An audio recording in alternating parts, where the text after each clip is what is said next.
नमस्कार छात्रों, मैं डॉक्टर रमाकांत आप सभी छात्रों का अपने इस channel the chemistry with doctor Ramakant में स्वागत करता हूं।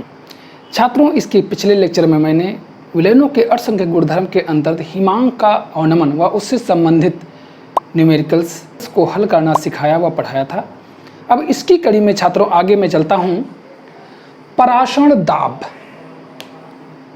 तो छात्रों, पराशण दाब समझने से पहले महत्वपूर्ण है कि पराशण क्या है, पराशण क्यों होता है और पराशण दाब का विलयन की सांद्रता से क्या संबंध है तथा इससे संबंधित अति महत्वपूर्ण न्यूमेरिकल क्वेश्चन। बने रहिए मेरे साथ छात्रों।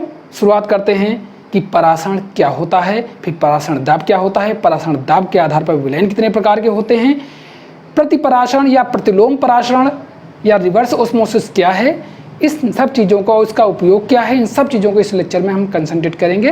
तो चलिए बने रहिए मेरे साथ। बात करते हैं छात्रों, पराशण क्या है। पराशण दाब से पहले पराशण जानना जरूरी है। तो पहले एक उदाहरण देता हूं, तब समझ लीजिए आप छात्रों।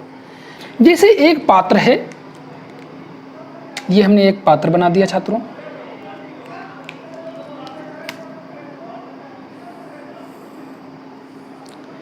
इस पात्र को अर्धपारगम्य झिल्ली के द्वारा दो भागों में मैंने डिवाइड कर दिया।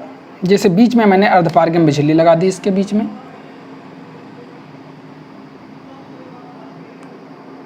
ये अर्धपारगम्य झिल्ली है। इसके एक तरफ मैंने शुद्ध विलायक यानी जल को भर दिया,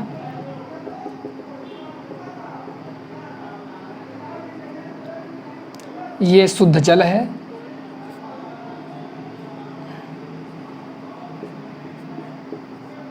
और एक तरफ मैंने विलयन यानी चीनी का घोल भर दिया।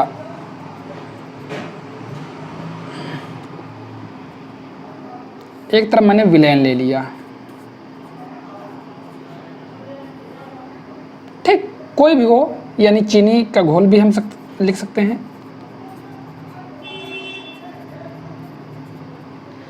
अब होता क्या है, अर्धपारगम्य झिल्ली छात्रों, ये अर्धपारगम्य झिल्ली है।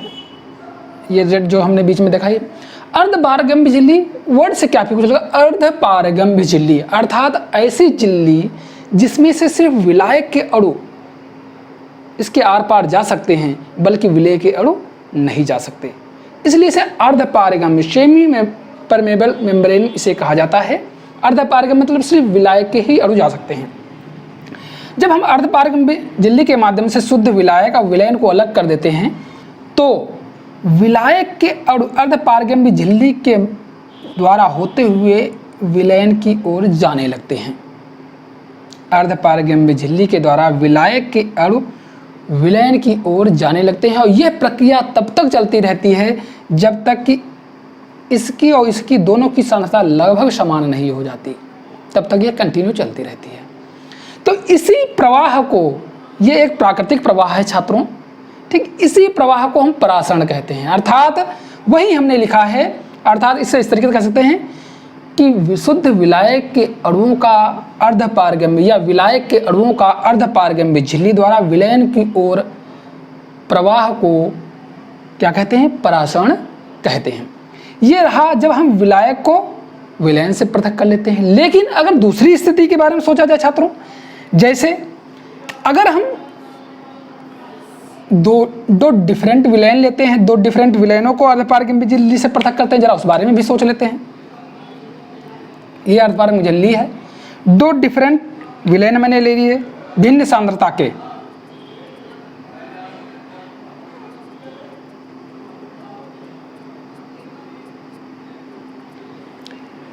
ठीक, ये कम सांद्रता का विलयन है, कम सी मतलब कम सांद्रता, और ये अधिक सांद्रता, अधिक सी मतलब अधिक सांद्रता का विलयन है। तो क्या होता है, अगर ये तो हमने विलायक को विलयन से पृथक किया था, लेकिन अगर दूसरी स्थिति हो जहां पर हम दो डिफरेंट सांद्रता के विलयनों को पृथक कर रहे हों अर्धपारगम्य झिल्ली के द्वारा, ये अर्धपारगम्य झिल्ली है बीच में लगी हुई है, तो इस कंडीशन में क्या होता है, इस कंडीशन में कम सांद्रता से विलायक के अणुओं अधिक सांद्रता के विलयन की ओर गमन करने लगते हैं। यानी कम सांद्रता के विलयन से विलायक के अणु अधिक सांद्रता के विलयन की ओर गमन करने लगते हैं। तो ये भी एक प्राकृतिक प्रवाह है और इसे भी परासरण कहा जाता है। तो इसीलिए हमने परासरण को छात्रों इन दोनों प्रकार की डिफिनेशनों को संयोग करते हुए हमने लिखा है। क्या लिखा है? विलायक के अणुओं का कम सांद्रता के विलयन से अधिक सांद्रता के विलयन की ओर, जैसे कम सांद्रता से अधिक सांद्रता के विलयन की ओर विलायक के अणुओं का, या शुद्ध विलायक के अणुओं का विलयन की ओर, यानी शुद्ध विलायक के अणुओं का विलयन की ओर अर्धपारगम्य झिल्ली में से प्रवाह परासरण कहलाता है या परासरण कहते हैं। ठीक, फिर से समझ लीजिए छात्रों, विलायक के अणुओं का कम सांद्रता के विलयन से अधिक सांद्रता के विलयन की ओर या शुद्ध विलायक के अणुओं का विलयन की ओर अर्धपारगम्य झिल्ली में से प्रवाह को परासरण कहते हैं या परासरण कहलाता है।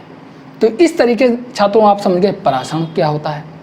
अब बात करते हैं, बात हो गई कि हेडिंग जो पड़ी है परासरण दाब यानी ऑस्मोटिक प्रेशर क्या होता है। अब चलो पहले इसी उदाहरण में समझ लेते हैं। आइए, चाहे इसमें समझ लीजिए चाहे इसमें, हम इसमें समझाते हैं। चलिए इसको मिटा देते हैं छात्रों, समझते हैं इसमें क्या है। अगर आप देख रहे हो कि विलायक के अणु विलयन की ओर गमन कर रहे हैं और विलयन के ऊपर हम एक दाब डाल दें, ठीक, एक प्रकार का दाब डाल दें, दाब जो ये नीचे की तरफ मतलब लगेगा इस तरीके से, इसे हम पाई से इंडिकेट कर लेते हैं क्योंकि परासरण दाब है। दाब डाल दें जिसके परिणाम स्वरूप विलायक के अणु अर्धपारगम्य झिल्ली द्वारा विलयन की ओर जाना रुक जाएं, यानी परासरण की क्रिया रुक जाए, तो इतने लगाए गए दाब को, इस दाब को हम परासरण दाब कहते हैं। फिर से ध्यान रखिए, विलयन के ऊपर लगाया गया वो बाह्य दाब जिसके कारण विलायक के अणु अर्धपारगम्य झिल्ली द्वारा विलयन की ओर गमन करना रुक जाएं, या विलायक के अणु अर्धपारगम्य झिल्ली द्वारा विलयन की ओर परासरण क्रिया रुक जाए, तो इस दाब को, इस बाहरी दाब को हम परासरण दाब कहते हैं, जो हमने विलयन के ऊपर लगाया है। वही चीज छात्रों यहाँ पर हमने लिखी है परासरण दाब की परिभाषा के तौर पर, जरा समझने की कोशिश करें। अर्धपारगम्य झिल्ली द्वारा विलायक के अणुओं का विलयन की ओर परासरण क्रिया को रोकने के लिए, यानी अर्थात विलायक के अणु विलयन की ओर ना आए, इसको रोकने के लिए कम से कम जितनी बाहरी दाब विलयन पर लगाना पड़ता है, यानी जितना बाहरी दाब हमने इस पर विलयन के ऊपर लगाया है, ये विलयन है, लगाना पड़ता है, वह उस विलयन का परासरण दाब कहलाता है। तो इसे हम कहेंगे, इस दाब को क्या कहेंगे छात्रों? हम कहेंगे परासरण दाब, जिसके कारण परासरण क्रिया रुक गई है, विलायक के अणु विलयन की ओर जाना रुक गए हैं, तो इसको हम कहेंगे परासरण दाब। प्रयोगों के द्वारा यह पाया गया तन विलयनों का परासरण दाब पाई, मोलर सांद्रता C यानी मोलरता भी इसे बोलते हैं, वह परम ताप। छात्रों मोलरता को कैपिटल M से प्रदर्शित करते हैं, लेकिन यहाँ सांद्रता को C से ही प्रदर्शित किया गया है, कैपिटल C से, तो हम C से ही प्रदर्शित कर रहे हैं। वह परम ताप के समानुपाती होता है, अर्थात पाई अनुपाती CNT, तो पाई बराबर CRT, जहां R गैस नियतांक है, एक नियतांक था वो निकल करके आ गया, उसे हम गैस नियतांक बोलते हैं। और किसी किसी बुकों में इसे S से प्रदर्शित किया गया है, जहां विलयन स्थिरांक भी इसे कहा जाता है छात्रों। ठीक, हम फिलहाल यहाँ गैस नियतांक के ही परिप्रेक्ष्य रख ले हैं। अब पाई का मान सांद्रता है, तो C बराबर N/2 को मोलर सांद्रता है, मोलर सांद्रता को मोल प्रति लीटर में प्रदर्शित किया जाता है, तो हमने यहाँ C को N2/V में कन्वर्ट कर दिया है, जहाँ यदि विलेय के N2 मोल V लीटर आयतन में घुले हैं, तो ठीक, तो M2 मोलर द्रव्यमान का W2 मोलर द्रव्यमान का W2 ग्राम विलयन में उपस्थित हैं, तो N2 बराबर W2/M2 एवं पाई बराबर, इसको हम इसमें पाई में डाल देंगे तो आपका परासरण दाब बराबर ये फार्मूला आ जाएगा, पाई बराबर W2RT/M2V। V लीटर में आयतन है, W2 विलेय का द्रव्यमान है, M2 विलेय का मोलर द्रव्यमान है, R गैस नियतांक है, T परमताप है, P परासरण दाब है। ये आप जान गए छात्रों। तो ये हो गया आपका परासरण दाब का सूत्र। इसके माध्यम से आप विभिन्न प्रकार के न्यूमेरिकल्स छात्रों लगा सकते हैं। हम अभी न्यूमेरिकल लगाना भी सिखाएंगे इससे संबंधित। अब बात कर लेते हैं परासरण दाब के आधार पर विलयनों का वर्गीकरण। तो परासरण दाब के आधार पर विलयन 3 प्रकार के होते हैं।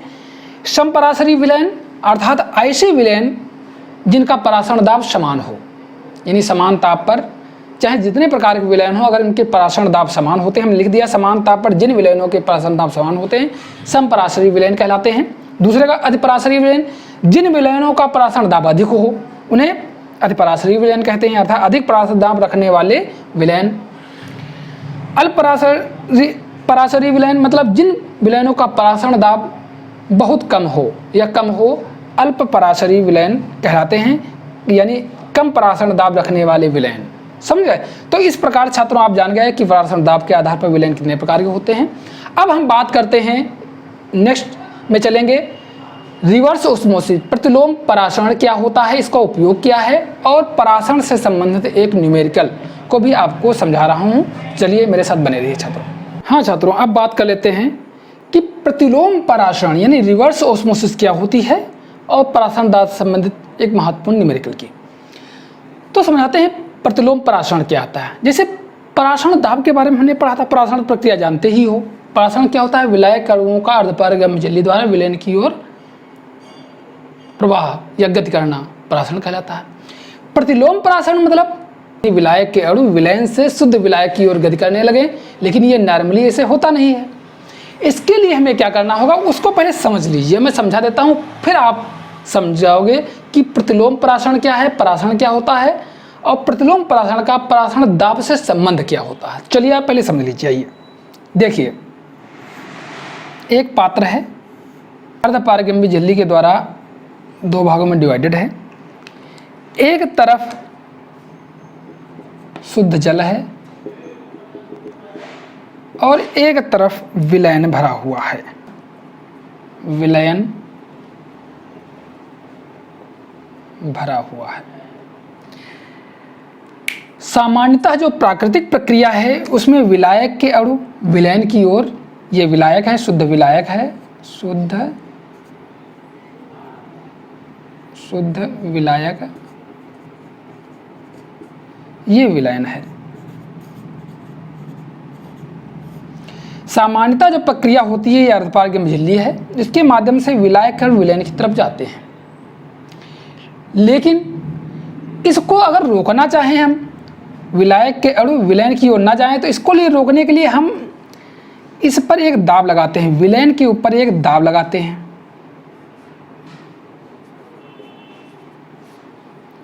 और वो दाब, इतना दाब लगाएं कि शुद्ध विलायक के अणु विलायक की तरफ से विलयन की ओर आना रुक जाएं। तो उस दाब को हम कहते हैं परासरण दाब, जो भी हम पढ़ चुके हैं।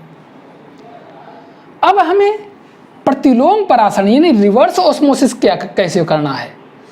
अगर हम यही दाब जो विलयन पर दाब लगा रहे हैं, जो विलयन अर्धपारगम्य झिल्ली द्वारा विलायक से पृथक है, हम इस पर परासरण दाब से अधिक दाब लगा दें, तो क्या होगा? उस कंडीशन में विलायक, इसमें उपस्थित विलायक के अणु हमको शुद्ध विलायक की तरफ गति करने लगेंगे। विलयन से विलायक के अणु शुद्ध विलायक की ओर गति करने लगेंगे और इस क्रिया को हम कहेंगे प्रतिलोम परासरण, यानी परासरण का उल्टा। परासरण क्रिया में क्या होता था? शुद्ध विलायक के अणु विलायक से विलयन की ओर जाते थे, इसमें विलायक के अणु विलयन से विलायक की ओर जा रहे हैं, क्योंकि हमने विलयन के ऊपर परासरण दाब से अधिक दाब लगा दिया है, जिसके कारण ये इधर तरफ जा रहे हैं। वही हमने यहाँ पर परिभाषा में भी लिखा है, छात्रों समझने की कोशिश करें। लिखा है, यदि विलयन पर परासरण दाब से अधिक दाब प्रयुक्त करें तो अर्धपारगम्य झिल्ली के माध्यम से विलयन से विलायक का प्रवाह शुद्ध विलायक की ओर होने लगता है। इस क्रिया को प्रतिलोम परासरण या रिवर्स ऑस्मोसिस कहते हैं। रिवर्स ऑस्मोसिस आरओ कहते हैं। छात्रों आप लोग देखते हो, खासकर जहाँ जल दूषित होता है वहाँ पर आरओ लगाया जाता है। विभिन्न कंपनियाँ आरओ बेचती भी हैं, आरओ लगाया जाता है। कहते हैं हम जल को TDS के माध्यम से प्योर कर रहे हैं। TDS एक निश्चित TDS से सेट करके हम शुद्ध जल का प्रयोग करते हैं पीने के लिए। उस RO का प्रचलित है, जानते हो RO बहुत वर्ड सुने होंगे, वही RO ये है। RO मतलब है रिवर्स ऑस्मोसिस के कॉन्सेप्ट पर वो यंत्र, RO जिसे यंत्र हम बोलते हैं वही है रिवर्स ऑस्मोसिस, इसी कॉन्सेप्ट पर वो कार्य करता है। उसमें हम इतना अधिक विलयन यानी शुद्ध जो जल, दूषित जल जिस एरिया में है उस पर हम इतना ज़्यादा अधिक दाब लगा देते हैं, परासरण दाब से अधिक उस दाब लगा देते हैं, जिसके कारण अर्धपारगम्य झिल्ली के द्वारा हमें शुद्ध जल प्राप्त होने लगता है और उस जल का प्रयोग हम पीने के लिए करते हैं। तो वही जल अगर भविष्य में हमें शुद्ध जल नहीं मिला तो हम समुद्र का जल व कठोर जलों को इसी माध्यम प्रतिलोम परासरण के माध्यम से शुद्ध करके हम पिया करेंगे, ऐसा हमको लगता है। लेकिन हम चाहेंगे कि छात्रों जल को बर्बाद होने से रोकें, जल है तो जीवन है, इसलिए जल जितना उपयोग है उतना ही उपयोग करें, अधिक उसको बर्बाद ना होने दें, क्योंकि ये शुद्ध पृथ्वी पर जल तो बहुत है लेकिन पीने योग्य जल बहुत कम है। इसलिए हम नहीं चाहते हैं कि आप RO का प्रयोग कर करके जल को पियो, क्योंकि RO से प्राप्त जल प्रकृति द्वारा प्रदत्त जल के TDS के समान उसमें नहीं होता है, वो लवण भी नहीं होते हैं। यह जल हमारे लिए प्राकृतिक जल की अपेक्षा फायदेमंद नहीं है। इसलिए हम चाहते हैं कि हमारे पृथ्वी पर उपस्थित शुद्ध जल का आप लिमिटेड उपयोग करें, जितना आवश्यकता हो, बाकी आप भविष्य के लिए संरक्षण हेतु बर्बाद होने से रोकें। तो चलिए छात्रों, ये आप हो गया रिवर्स ऑस्मोसिस RO, जो आप घरों में भी शुद्ध जल को प्रयोग करने के लिए इसी RO का प्रयोग करते हैं जो रिवर्स ऑस्मोसिस कॉन्सेप्ट पर काम करता है, उनसे RO बोल देते हैं, वही RO है। ये उसी कॉन्सेप्ट है, प्रतिलोम परासरण ही है, उसी का नाम है रिवर्स ऑस्मोसिस, वही RO है। समझ गए छात्रों? तो ये हो गया इसका उपयोग। RO का उपयोग क्या है? समुद्री व कठोर जल को शुद्ध करने में किया जाता है। छात्रों अब हम बात कर लेते हैं परासरण दाब से संबंधित एक न्यूमेरिकल की, जो इस प्रकार के न्यूमेरिकल्स अक्सर आपकी बोर्ड परीक्षाओं में आते हैं। तो चलिए एक न्यूमेरिकल मैंने लिखा है छात्रों, समझिए। 27 डिग्री सेंटीग्रेड पर 3% यूरिया विलयन का परासरण दाब क्या होगा? परासरण दाब हमें निकालना है। इस वर्ड से ही लिख रहा, हम लिखेंगे हल करने के पश्चात यहाँ से शुरुआत कर देंगे। ये तो चित्र उसका है, हमने समझाया है, इग्नोर करें, यहाँ से ध्यान दीजिए। प्रश्नानुसार 3% यूरिया विलयन का अर्थ है कि 100% विलयन में 3 ग्राम यूरिया है। इसका मतलब ये हुआ 3% यूरिया का मतलब, ठीक। अर्थात W2 यानी विलय का द्रव्यमान 3 ग्राम है, आयतन कितना है? 100 ml, इसी वर्ड से स्पष्ट हो गया था, 0.1 लीटर। T 27 डिग्री सेंटीग्रेड दिया है, 27 डिग्री सेंटीग्रेड को हम केल्विन कन्वर्ट कर लेंगे तो 300 केल्विन हो जाएगा। यूरिया का मोलर द्रव्यमान यानी अणुभार कितना होता है? 60, ये हमको मालूम है, ये मालूम होना चाहिए। R जो गैस स्थिरांक है या विलयन स्थिरांक, उसका मान होता है 0.0821 लीटर वायुमंडल प्रति केल्विन मोल, ठीक। हमको पाई परासरण दाब निकालना है, परासरण दाब निकालना है। चलिए परासरण दाब के सूत्र से परासरण दाब का सूत्र डाल दिया, पाई बराबर WRT/M2V। अगर ये सूत्र याद ना आए छात्रों तो एक कॉन्सेप्ट के आधार पर इसको याद करने के लिए करना, जैसे PV बराबर nRT होता है, बहुत सिंपल तरीका जानते हो, गैस का जो समीकरण होता है PV बराबर nRT, P के स्थान पर पाई कर दीजिएगा, पाई मतलब परासरण दाब हो जाएगा, और N वही चीज़ है, ये जो हमने यहाँ उसके पहले हमने N है मोलों की संख्या, V आयतन हो जाएगा, तो ये V आयतन है और ये N मोलों की संख्या है, इतना पार्ट मोलों की संख्या का है, N का। RT सेम है, तो इस फार्मूले से PV बराबर nRT से आप आराम से निकाल सकते हो। N मोलों विलय के मोलों की संख्या है, यहाँ पर हम लोग N2 के से प्रदर्शित किए हैं, ठीक छात्रों। V विलयन का आयतन है, R गैस स्थिरांक है, T परमताप है, ठीक। तो इस तरीके से आप आराम से निकाल सकते हो। अगर ये सूत्र याद नहीं आता तो आप इस कॉन्सेप्ट से निकालने की कोशिश करना छात्रों। हम इस सूत्र का प्रयोग करेंगे, इस सूत्र में इन सभी वैल्यूओं को डाल देंगे, काट देंगे, 3 से 60 को काट देंगे तो 20 बैठ जाएगा, और इसकी गुणा कर लेंगे तो 24.63/2 आ जाएगा, 2 से भागोगे 12.315 आ जाएगा, अर्थात पाई बराबर 12.315 वायुमंडल। तो अतः हमें हम लिख सकते हैं, अतः 27 डिग्री सेंटीग्रेड 3% यूरिया विलयन का परासरण दाब 12.315 वायुमंडल है। तो इस प्रकार से संबंधित सवाल आएगा छात्रों, बहुत कठिन सवाल नहीं आते हैं। अगर आप सूत्र जानते हैं, नहीं जानते हैं तो सूत्र निकालना सीख लीजिए और आराम से सवाल लगा सकते हो। ज़्यादा घबराने की जरूरत नहीं, बस पेशेंस रखने की कोशिश करें, सवाल को समझने की कोशिश करें कि सवाल कह क्या रहा है। बहुत कठिन सवाल नहीं आते हैं लेकिन आप लोग समझ नहीं पाते हो, इसलिए कठिन लगने लगते हैं छात्रों। तो चलिए छात्रों, आपको मेरा वीडियो कैसा लगा? अगर आप मेरे पढ़ाने के तरीके से संतुष्ट हैं छात्रों तो मेरे इस चैनल को सब्सक्राइब कर लीजिए और मुझे फेसबुक पेज पर भी फॉलो कर लीजिए। अब मिलेंगे छात्रों आपको नेक्स्ट वीडियो में, तब तक के लिए धन्यवाद, नमस्कार।